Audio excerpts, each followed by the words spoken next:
What is a self-image? It's the opinion you have of yourself. It's a blueprint of yourself. It's the roadmap of where you are going in life. You will use your self-image to develop a picture you have always wanted to see, a picture of yourself, surmounting difficulties and driving on to successful, happy conclusions. But why is this self-image so important? Because it's the product of past experiences, failures and successes, humiliations and triumphs. It's the way other people react to you, especially in early childhood.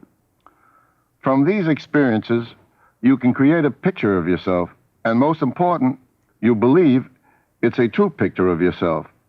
But it so happens that this picture may be false. You can have many different pictures of yourself, but your self-image is the most important one, for that is the one that you believe to be true. You believe in it enough to base your actions on that truth. The self-image is the portrait you have taken of yourself. It is the only one that matters.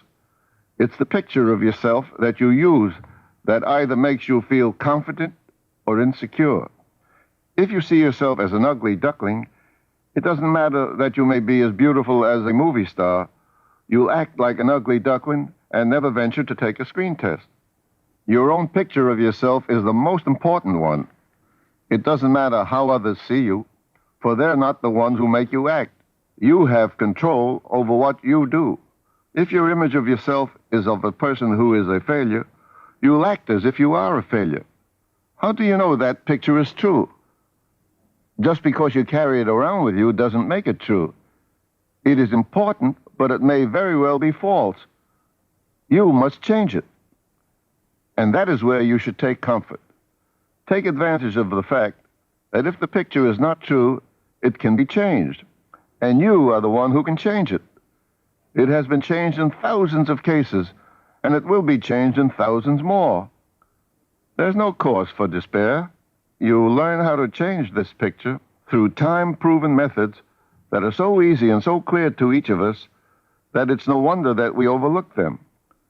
It just takes fresh, new insight.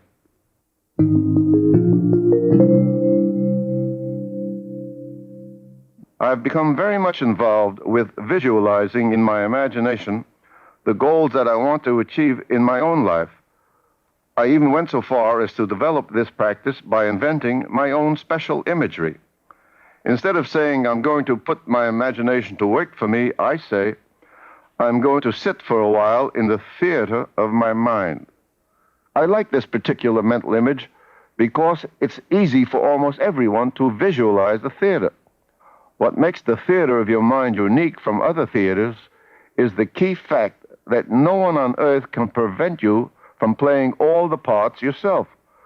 But you're also the director, the playwright, and the world's most appreciative audience. Best of all, you can halt and alter the storyline as you see fit. Try it and see if it works for you. It'll work more smoothly for you the more you practice at it.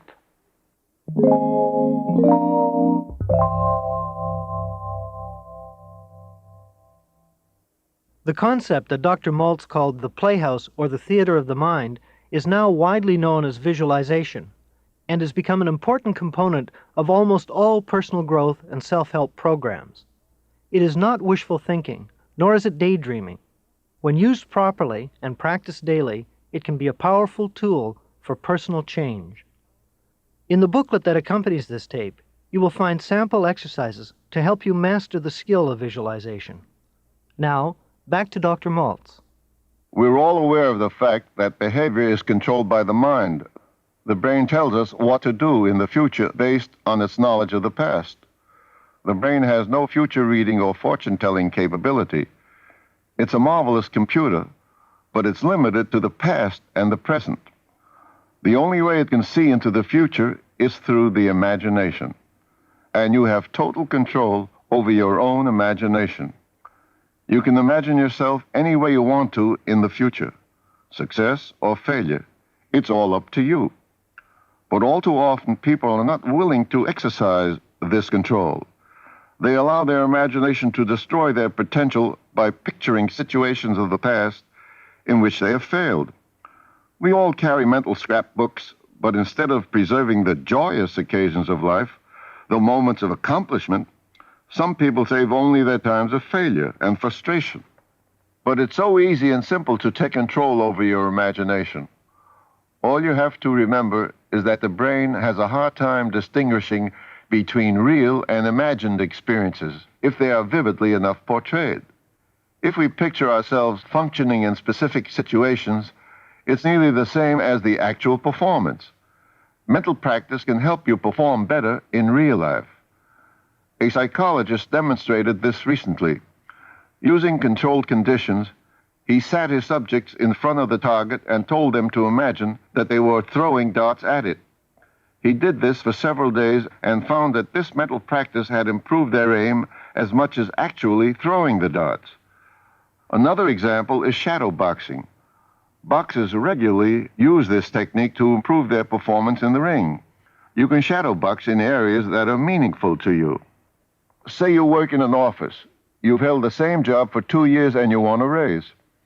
You have made an appointment with your boss, but before you see him, you practice with your imagination. You can anticipate all the things that he will say.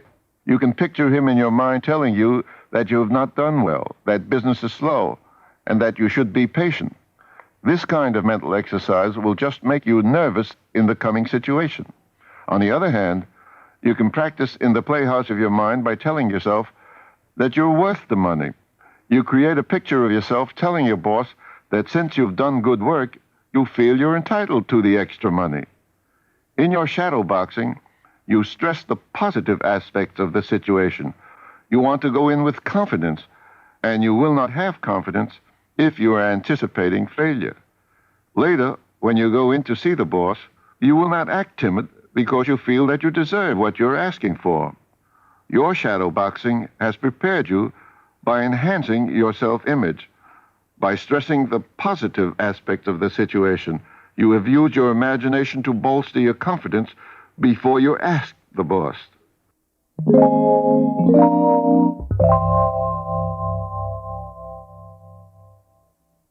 Action is the product of the imagination. Habit is the result of imagination.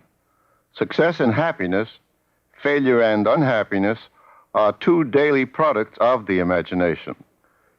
You can achieve one or the other with the imagination. You can open the door to your living more life or less life through your imagination. It's up to you. You're only what you think you are, what you imagine you are.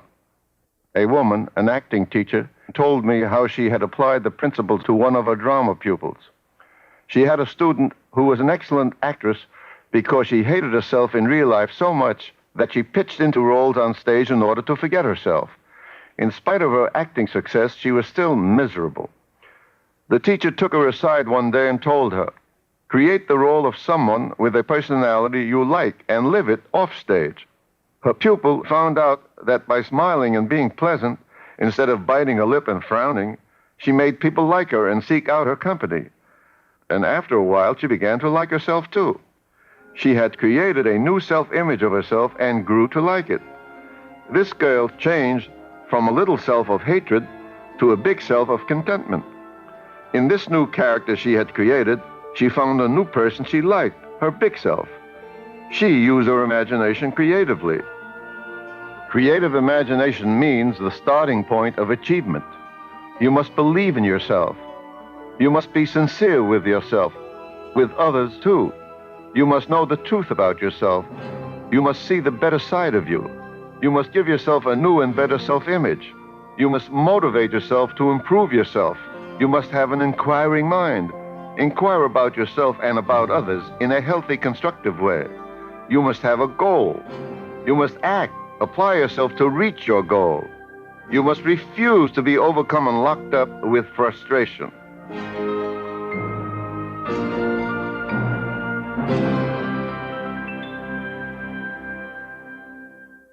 Visualization, or creative imagination, is the basic tool that you can use to change your self-image. The reason it works is, as Dr. Maltz said, that your subconscious cannot tell the difference between a real event and one that is vividly imagined. Your subconscious can work for you just like a servo mechanism in any self-correcting machine.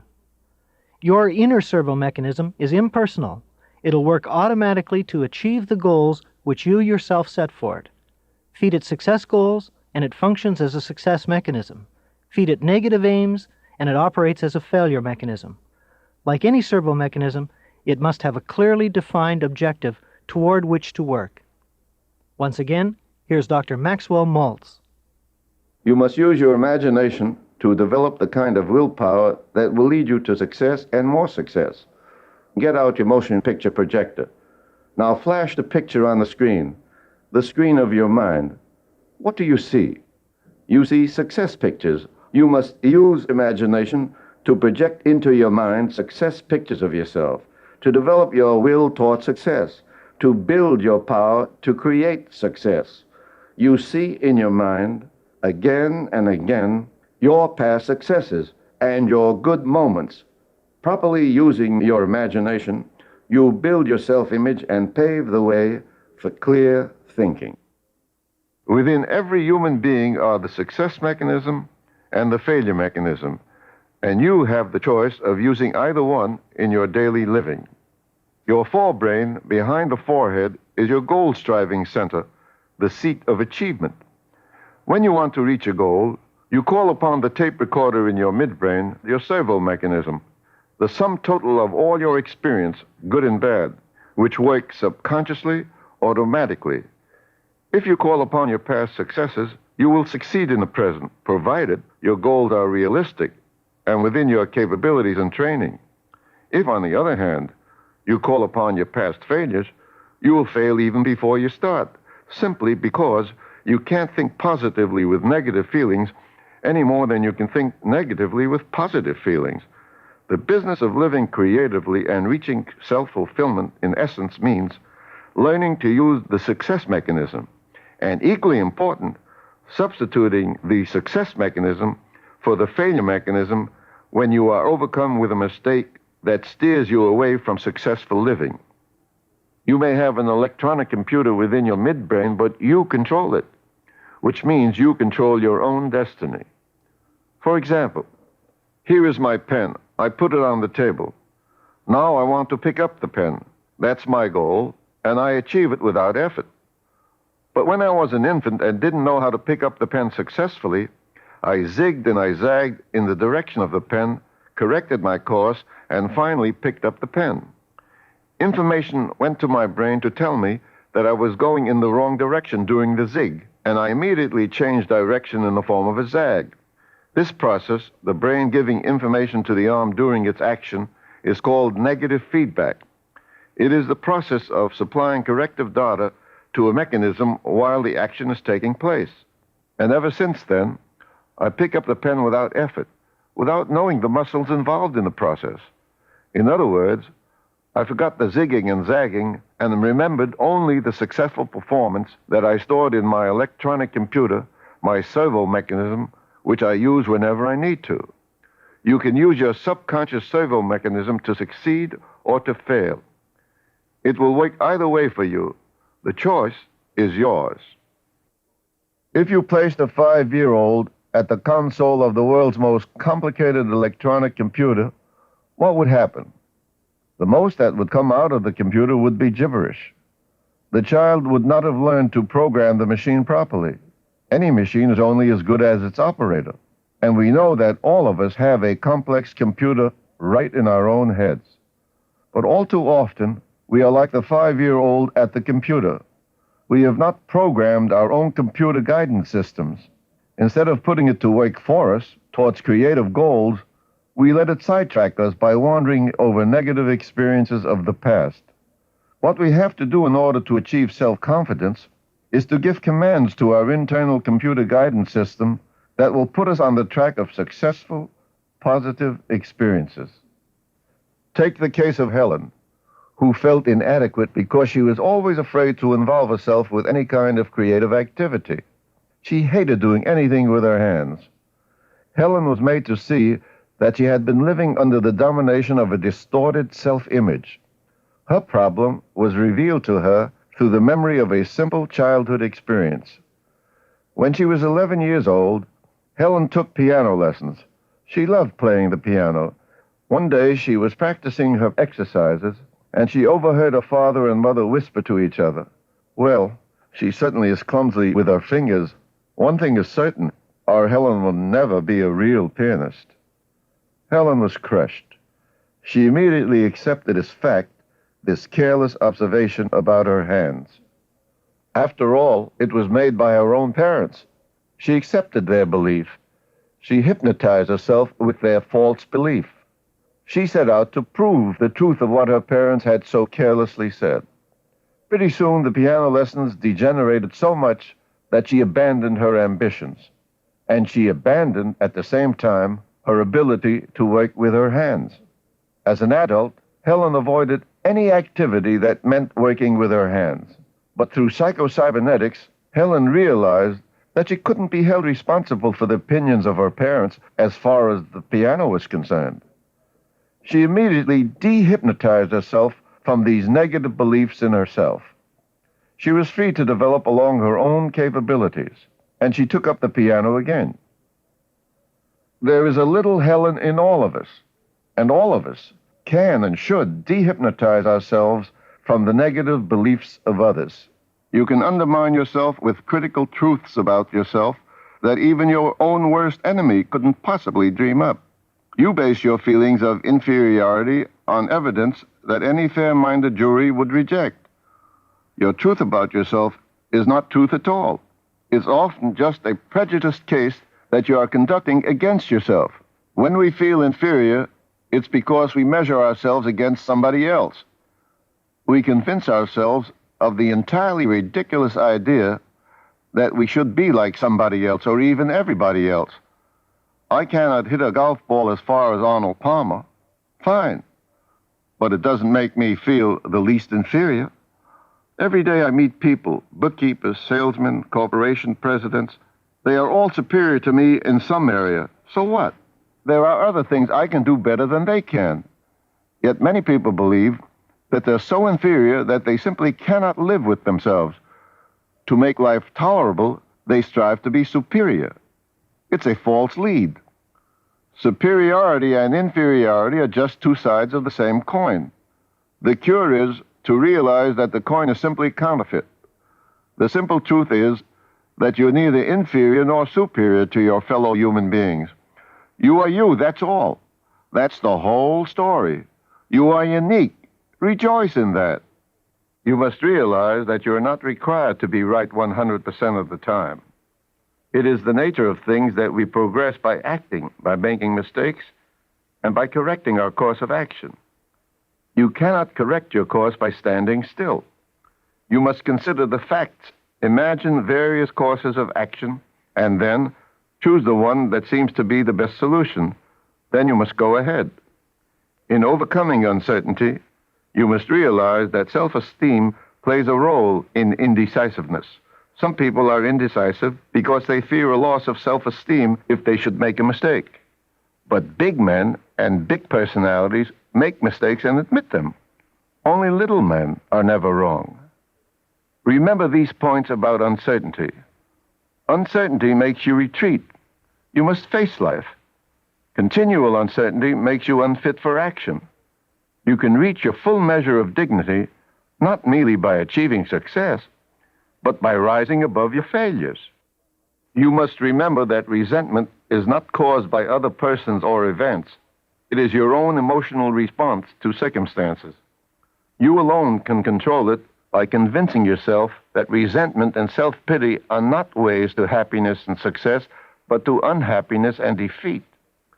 The resentful person is dependent on other people.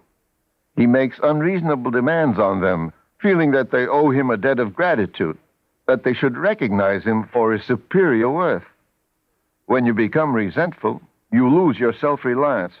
You turn the reins over to others. Resentment is the most wasteful aspect of the failure mechanism because it consumes the energy by which success might have been achieved. Emptiness means that you are avoiding effort and responsibility, thereby creating more emptiness. Emptiness reflects an inadequate self-image. Even if you achieve material success, You will feel a sense of guilt, for in your heart, you will believe that you don't deserve it. You must strive for goals that are consistent with your self-image. That is the beginning of success and happiness, for it brings about a deep inner satisfaction. You must be aware of the negative factors in order to steer clear of them. The negative should alert you to danger. Each component of the failure mechanism abuses the person who uses it. You must learn to shift the failure mechanism into the success mechanism when it appears. When you have feelings of fear or frustration, remember your courage. When you feel anger or aggressiveness, put it to work as self-confidence. When you are feeling insecure, remember, maturity begins with self-acceptance. When you have chronic feelings of loneliness, replace them with understanding for others. When you are uncertain, tell yourself not to be afraid of a mistake. You will grow from it. Let me give you an example through a true story which will illustrate a common negative emotional situation. I happen to know a hurdle champion who won many medals at college. He was the epitome of grace, agility, and fast footwork. He took the hurdles with such ease that it was hard to remember that it was the result of practice, courage, and endurance. It just seemed to come to him naturally. After college days were over, a friend gave him a job as a salesman in his insurance company.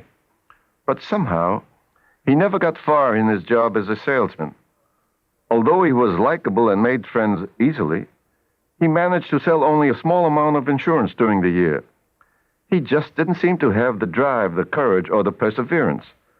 He lost the desire to achieve the perfection that made him a champion hurdler. One day, at a college class reunion, he met some of his former classmates.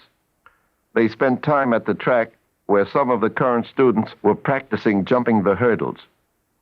His friends coaxed him to try to see how good he still might be.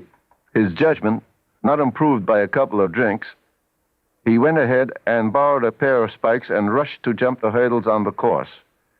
He remembered only how good he had been in the past, and at the first hurdle he slipped and broke his leg. He was in a cast for a month. This gave him some time to think and to take stock of himself.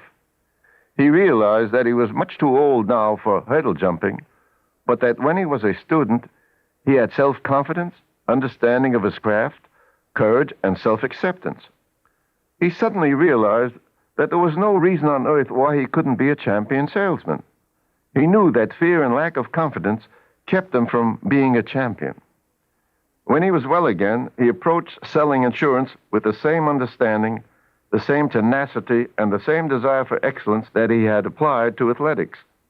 He practiced how to approach a customer, rehearsed in his mind what to say, studied how to overcome possible obstacles, and refused to be dismayed if he was not perfect at first, so long as he was improving. In less than a year, he became a top-flight salesman, increased his earning capacity, and enjoyed the satisfaction that comes with overcoming a difficulty, as well as of being able to do more for his family. You, too, can jump the hurdles of tension and stress. You can approach every day's goal with confidence, with the assurance that you have the power to make your failures into stepping stones. You must always remember the saying, failure teaches success. Now picture yourself as a hurdle jumper, determined to succeed. Plan the program by which you will map your progress to success. Keep the picture of success before you when you are confronted by stress and tension.